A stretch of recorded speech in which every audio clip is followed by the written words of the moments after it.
Jusqu'à aujourd'hui, d'ailleurs, je ne suis pas l'un de ceux qui disent à tout le monde, faut entreprendre. C'est ce qui me distingue d'ailleurs de beaucoup de gens, c'est qu'il y a plein de gens qui disent tout le monde doit entreprendre, et moi je dis pas forcément, même plutôt pas du tout s'ils ont le choix. Il n'est pas possible d'être jeune et pour autant d'accomplir de belles choses. Voilà là une assertion très répandue sur le continent africain. Figurez-vous que notre invité du jour est la preuve que cette assertion est totalement fausse. Vous allez découvrir quelqu'un d'excellent, de pertinent, quelqu'un qui accomplit de belles choses au quotidien.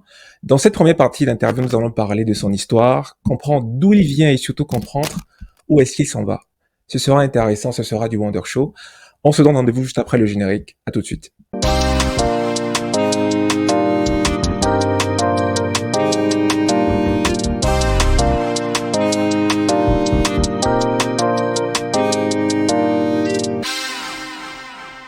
Salut Moulay, comment ça va? Très bien, merci, et toi? Ça va super bien. Est-ce que vous pouvez vous présenter pour ceux et celles qui ne vous connaîtraient pas? Donc, je suis Moulay Tabouré, cofondateur et CEO de Anka, qui était plus connu sous le nom d'Africrea, qui est une solution d'e-commerce pour permettre aux business africains d'exporter et de vendre partout dans le monde. Super. Justement, vous avez touché à ma prochaine question. Mhm, J'avoue que moi, je connaissais un peu plus Africrea. mhm. Et je suppose que beaucoup de personnes aussi se disent que Africrea, c'est la start-up. C'est quoi la différence entre Africrea Mhm. et Anka? Oh, c'est assez simple. En fait, Africrea, c'est un des produits de Anka. Tout comme Facebook est un des produits de Meta, ou Instagram est un des produits de Meta, WhatsApp est un des produits de Meta. En fait, Anka, il y a trois produits dedans. Il y a Anka, la marketplace qui s'appelle Africrea, que tout le monde connaît. Mais il y a Anka Pay, qui est la solution de paiement comme PayPal, pour ceux qui ont besoin de créer des liens de paiement pour vendre sur Instagram, WhatsApp ou partout ailleurs. Et en cas shipping, pour la solution de shipping, pour tous ceux qui veulent utiliser les meilleures solutions de shipping pour exporter d'Afrique partout dans le monde.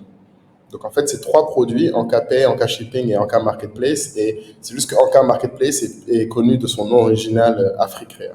D'accord, d'accord. On aura l'occasion de parler un peu plus d'Anka dans la deuxième partie de cette interview sur la partie entrepreneuriat. Mhm. J'aimerais revenir quand même sur votre parcours. Vous êtes né au Mali, vous avez grandi aussi au Mali. Ensuite, vous êtes venu en France pour suivre vos études. Ouais, Vous avez notamment été à Paris-Dauphine. ouais. Et ensuite, vous avez travaillé dans plusieurs multinationales telles qu'Orange, IBM, etc. Mhm. Est-ce qu'à cette époque-là, vous saviez déjà que vous alliez être entrepreneur? Non, pas particulièrement. Je n'aspirais pas à être entrepreneur. Mon père l'était et je trouvais que c'était une vie plutôt nulle. Franchement, ça ne vendait pas du rêve du tout. Très clairement, j'étais plutôt dans une logique d'avoir une vie cool, de voyager un maximum. Et c'est que au fur et à mesure du temps que je me suis retrouvé dans les choses, où je me suis rendu compte que à chaque fois que je voulais faire des choses qui avaient de l'impact ou de l'intérêt, ça touchait plus ou moins à une forme d'entrepreneuriat. Mais au départ, ce que moi je cherchais, c'était plutôt d'avoir une vie cool et intéressante. D'accord. Vous avez dit tout à l'heure que vous trouviez l'entrepreneuriat nul. Pourquoi? Bon, c'est pas une vie très.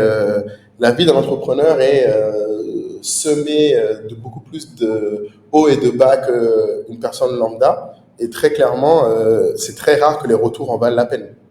Donc mathématiquement, ayant moi-même vu beaucoup d'entrepreneurs autour de moi, c'est pas un lifestyle qui me vendait du rêve. Jusqu'à aujourd'hui, d'ailleurs, je ne suis pas l'un de ceux qui disent à tout le monde faut entreprendre. C'est ce qui me distingue d'ailleurs de beaucoup de gens, c'est que il y a plein de gens qui disent tout le monde doit entreprendre et moi je dis pas forcément, même plutôt pas du tout s'ils ont le choix. Donc en fait, vous considérez que tout le monde ne peut pas être entrepreneur, c'est ça?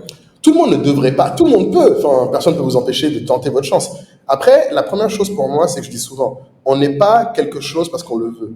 C'est-à-dire que c'est pas parce que, je veux dire souvent aux gens, regarde, moi je joue souvent à la PlayStation, je suis un grand amateur de jeux vidéo. Pourtant, je ne dis pas que je suis un athlète de e-sport. C'est la même chose. C'est pas parce que tu lances une entreprise, tu fais un peu de vente sur Internet que tu es un entrepreneur. Pour moi, tu es pas ce que tu mets comme input, tu es ce que le marché te renvoie comme output. Si ce qui paye ton loyer au jour le jour, c'est ton salariat, tu es un salarié. Si ce qui paye ton loyer, c'est tes contenus que tu crées, tu es un créateur de contenu. Mais tu peux tenter d'être des choses, tu peux même apprécier faire des choses sans en être pourtant en faire ton métier. Je ne sais pas pourquoi maintenant tout le monde pense que tous les métiers peuvent être faits par n'importe qui. D'accord.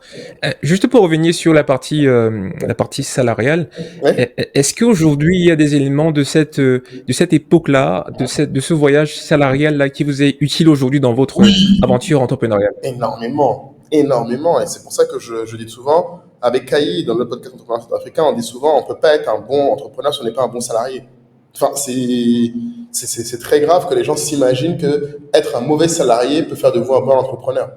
Et c'est pas parce que vous êtes un bon salarié que vous êtes un bon entrepreneur. C'est juste, c'est pas la réciproque n'est pas vraie. Ce qui est vrai, par exemple, pas plus tard que quoi. Là, aujourd'hui, là, je viens d'avoir une discussion il y a même pas une heure avec une notaire sur des points de vue comptables, sur est-ce qu'on fait une convention de trésorerie ou une convention de compte courant pour les transferts de fonds entre notre holding en France et la succursale en Côte d'Ivoire.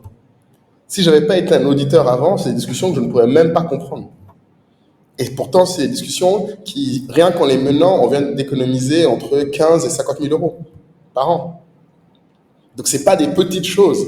Et l'expérience sert à quelque chose. Et ça, c'est sans compter la façon dont je rédige les choses, dont je communique, dont je suis clair. Et ça joue aussi sur comment je convainc et comment les gens me font confiance. Sans même compter le côté, oui, quand tu as fait certaines écoles, certaines universités, les gens te donnent plus de crédit et te donnent plus de chance. Donc oui, indéniablement, c'est essentiel.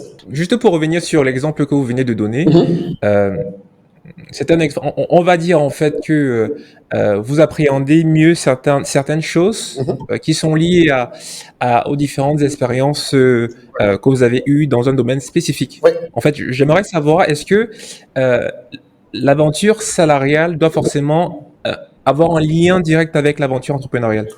Non, En d'autres termes, est-ce qu'on peut forcément entreprendre, est-ce qu'on doit forcément non. entreprendre Dans le dans ce domaine, qu'on a fait en fait, quand on on était a- salarié? bah, c'est mieux. Je déconseillerais à quelqu'un, enfin, on n'est pas obligé. Il y a plein d'exemples de salariés qui ont fait des choses qui n'ont rien à voir. C'est très possible, mais c'est juste infiniment plus dur. Si on a le choix, vaut mieux utiliser ce qu'on a comme atout et comme expérience. Et ça jouera aussi dans à quel point les gens vous feront confiance. Donc, si jamais vous choisissez de faire quelque chose qui n'a rien à voir, c'est un choix. Mais c'est se priver d'une expérience que vous avez eue. Après, si l'expérience n'était pas bonne ou pas utile et que vous n'avez pas aimé, ça peut se comprendre. Mais il n'y a pas de règle. Par contre, c'est clairement un atout que vous laissez de côté si vous ne l'utilisez pas. Ok, ok. Et est-ce qu'aujourd'hui, il y a comment dire, il y a des choses que vous feriez différemment? Par exemple, vous aurez peut-être eu à attendre un peu plus longtemps en tant que salarié avant de vous lancer dans Oh, l'entrepreneuriat. ouais. Est-ce qu'il y a des choses comme ça, en fait, que vous Oui, feriez différemment? oui, oui. Je dis souvent que j'aurais mieux fait de quitter beaucoup plus vite mon boulot et surtout de virer de la société mes amis beaucoup plus vite parce que c'est ce qui nous a fait perdre Ah ouais. énormément de temps. Oui. De manière générale, tout entrepreneur à qui je parle, tes plus gros regrets, c'est les décisions difficiles que tu n'as pas prises assez vite. C'est jamais d'avoir pris la décision. C'est à quelle vitesse tu l'as prise ou pas. Hmm.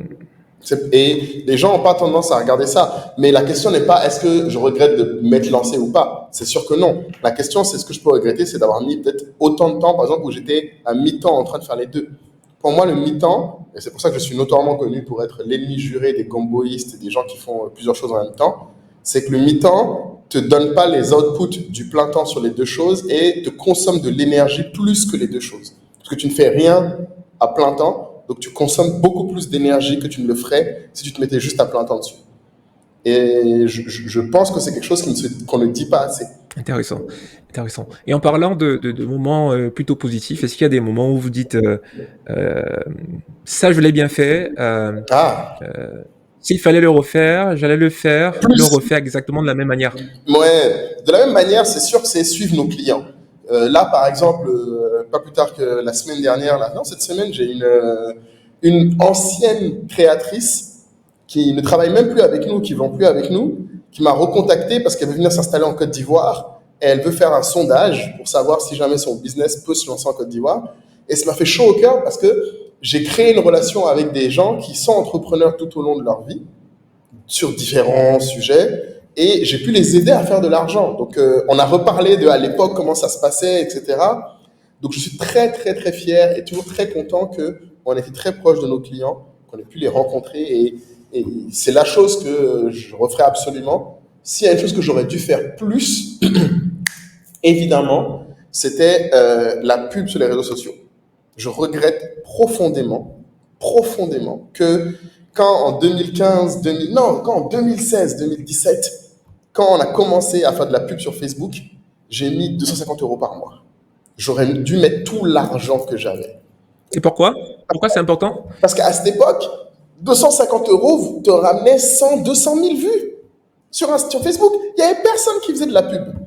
Sauf que comme c'était inconnu, on ne voulait pas miser à plein temps dessus. On n'a pas mis tout notre argent dessus. On a mis un petit peu d'argent aussi à côté sur, tu sais, des événements physiques. On a testé un petit peu de presse, des conneries comme ça. Si j'avais su, on me remet à la même situation aujourd'hui, je prends tout l'argent que j'ai et je mets parce que, et ça c'est une leçon que je peux donner aux entrepreneurs, si tu as quelque chose qui marche, un canal, un produit, il faut tout donner dessus à fond parce que je ne sais pas combien de temps ça va marcher. Donc ça, c'est l'autre truc en tant qu'entrepreneur que je regrette de ne pas avoir poussé plus. C'est peut-être avoir utilisé le fait, parce que je ne me rendais pas compte que c'était une époque où c'était rare. Nous, on se disait, ah ouais, 50 euros, tu as quand même ouais, 20, 30 000 vues, c'est pas mal. Mais si tu dis ça à quelqu'un aujourd'hui qui met 50 euros de pub et qu'il a 20, 30 000 personnes qui voient, il va te dire, mon ami. Donc voilà, c'est des choses qu'on ne peut pas savoir à l'époque. Et maintenant, c'est pour ça que par exemple, exemple, c'est la même raison qui fait qu'aujourd'hui, par exemple, j'ai créé un compte sur TikTok. Parce que je ne veux plus être dans la situation où, quand un truc commence et que ça commence à prendre, Mm. j'y vais pas parce que je me dis, ah, c'est pas encore le truc. Je me mets dessus tout de suite et j'espère bénéficier de la vague quand elle va monter. Super, super. Est-ce qu'aujourd'hui, il y a des personnes qui, du moins sans lesquelles Hein. vous n'aurez pas été ce que vous êtes aujourd'hui, Oh, qui ont participé de manière considérable en tant qu'homme aussi, mais aussi en tant qu'entrepreneur à ce que vous êtes aujourd'hui? mes associés. Mes associés ont énormément contribué. Et sans Luc, par exemple, notre CTO, qui fait toute l'application, on a fait 2 ans, même 3 ans en fait. On a fait 1 an sans lui, sans Dev. La boîte ne servait à rien. Sans lui, cette boîte n'existe pas. Tout ce que nous, on peut faire à côté, le marketing, l'accompagnement des vendeurs, sans un produit de qualité. Et j'ai rencontré des dizaines de développeurs. Je dis souvent aux gens, il faut se rappeler qu'à l'époque, avant de le trouver, j'ai fait 1 an et demi sans me couper les cheveux. Parce que j'avais dit, tant que je ne trouve pas le bon gars, je ne me coupe pas les cheveux. Donc ce gars, il est fondamental à toutes les histoires, à toutes les étapes de notre entrepreneuriat. Pareil pour mon cofondateur Kader, sans lui, j'aurais jamais pu tenir tout ce chemin.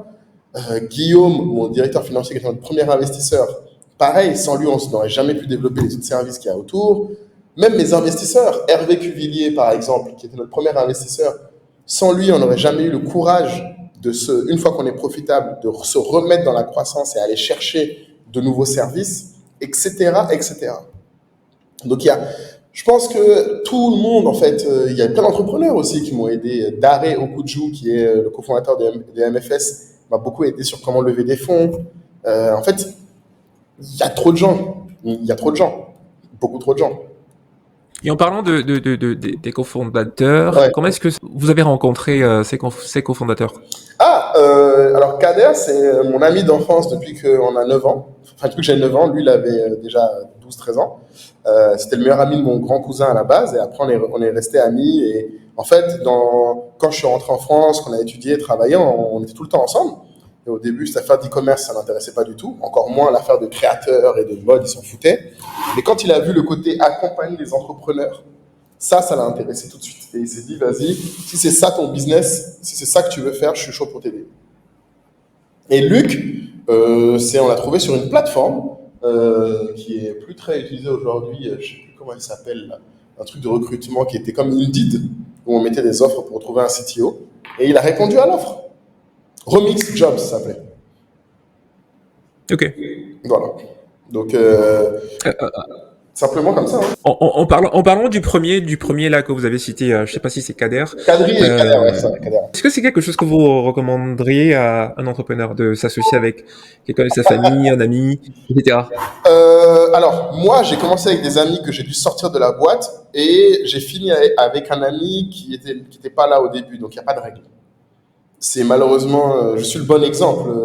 Ma plus grosse erreur, c'est de pas avoir sorti mes amis plus vite, et ma plus grosse chance, c'est d'avoir fait avec un de mes amis. Donc je peux pas, il n'y a pas de réponse absolue. Par contre, ce qui est vrai, c'est que tous les amis ne sont pas faits pour entreprendre avec vous. Il faut beaucoup d'humilité, il faut savoir que ce sont des gens qui sont capables de dire quand ils ne sont pas capables de faire, qu'ils reconnaissent qu'il qu'il y ait très peu d'ego dans les décisions prises, très peu de je pense à ma gueule, je pense à moi, c'est moi qui ai fait ci, là, là, là.